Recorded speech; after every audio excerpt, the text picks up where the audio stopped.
ದಿವಸದಲ್ಲಿ ಏನಂದ್ರೆ chicken pepper dry ಮಾಡ್ತಾ ಇದ್ವಿ. ಇದು ಈರುಳ್ಳಿ ಒಂದು 2 ದೊಡ್ಡದು ತಗೊಂಡಿದ್ದೀನಿ, ಒಂದು ಸಣ್ಣ ಬೆಳ್ಳುಳ್ಳಿ, ಮತ್ತೆ ಹಸಿಮೆಣಸಿನಕಾಯಿ, ಶುಂಠಿ, ಜೀರಿಗೆ ಮತ್ತೆ ಒಳ್ಳೆ ಮೆಣಸನ್ನು ಪೌಡರ್ ಮಾಡ್ಕೊಳ್ಬೇಕು. ತರಿ ಆದ್ರೆ ಸಾಕು. ಒಳ್ಳೆ ಮೆಣಸು ಮತ್ತೆ ಜೀರಿಗೆ ತೆಗೆದುಕೊಳ್ತೀವಿ.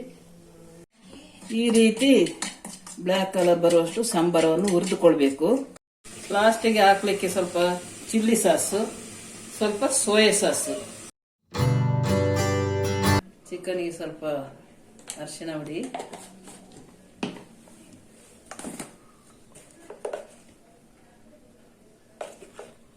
ಒನ್ ಅಂಡ್ ಹಾಫ್ ಮೆಣಸಿನ ಪೌಡರ್, ಸ್ವಲ್ಪ ಉಪ್ಪು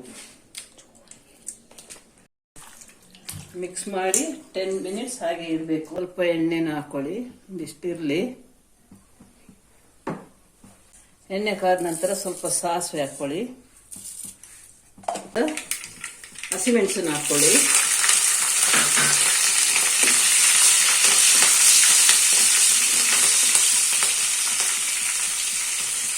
ಕಾದ ನಂತರ ಶುಂಠಿ ಹಾಕಿ, ಪೀಸ್ ಮಾಡಿದ ಶುಂಠಿಯನ್ನು ಹಾಕೊಳ್ಳಿ.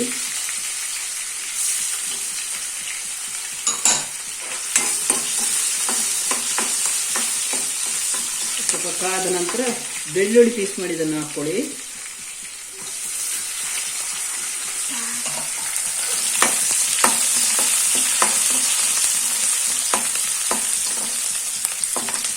ಕಾದ ನಂತರ ಈರುಳ್ಳಿ, ದೊಡ್ಡ ಈರುಳ್ಳಿ 2 ತೆಗೆದುಕೊಂಡಿದ್ದೇವೆ, ಅದನ್ನು ಹಾಕೊಳ್ಳಿ.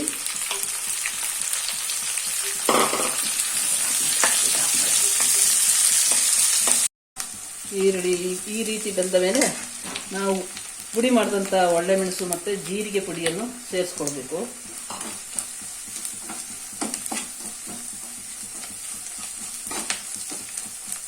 ಸ್ವಲ್ಪ 2 ಕಲ್ಲು ಉಪ್ಪು ಹಾಕೊಳ್ತೀನಿ, ಯಾಕೆಂದರೆ ಅದು ಈರುಳ್ಳಿ ಸ್ವಲ್ಪ ಬೇಯಬೇಕು, ಬೇಗ ಬೇಯುತ್ತೆ ಅನ್ನೋದಕ್ಕೋಸ್ಕರ ಹಾಕ್ಕೊಂಡಿದ್ದೀನಿ.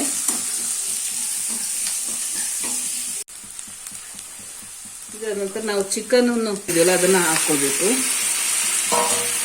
ಚೆನ್ನಾಗಿ ಮಿಕ್ಸ್ ಮಾಡ್ಕೊಳ್ಬೇಕು.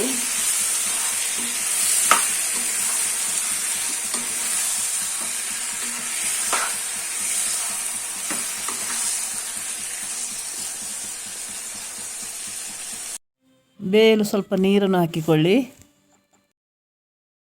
5 ನಿಮಿಷ ಬೇಯಲು ಬಿಡಬೇಕು, ಮುಚ್ಚಿ. ಚಿಲ್ಲಿ ಸಾಸ್ ಹಾಕ್ತಾ ಇದ್ವಿ, ಸೋಯಾ ಸಾಸ್ ಹಾಕ್ತಾ ಇದ್ವಿ. ನಾವು ಸಾಂಬಾರವನ್ನು ಹುರಿದಿಟ್ಕೊಂಡಿದೀವಲ್ಲ, ಅದನ್ನ ಲಾಸ್ಟಿಗೆ ಹಾಕ್ತಾ ಇದ್ದೀವಿ.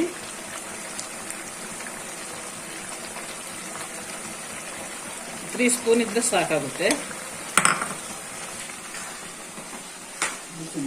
ಲಾಸ್ಟಿಗೆ ನಾವು ಹಾಕಿದ ಸಾಂಬಾರ್ ಹುಡಿಯನ್ನು ತಿರುಗಿಸಿ, ಈಗ ಬೆಂದಿದೆ ನೋಡಿ, 10 ಮಿನಿಟ್ಸ್ ಬಿಟ್ಟಿದ್ದೀವಿ. ಚೆನ್ನಾಗಿ ಹೊಂದಿಕೊಳ್ಳುತ್ತೆ ಸಾಂಬಾರ ಹುಡಿಯೆಲ್ಲ. 5 ಮಿನಿಟ್ಸ್ ಹಾಗೆ ಬಿಡಿ, ಈ ರೀತಿ ಆಗುತ್ತೆ. ಸ್ಟವ್ ಆಫ್ ಮಾಡ್ಕೊಳ್ಳಿ.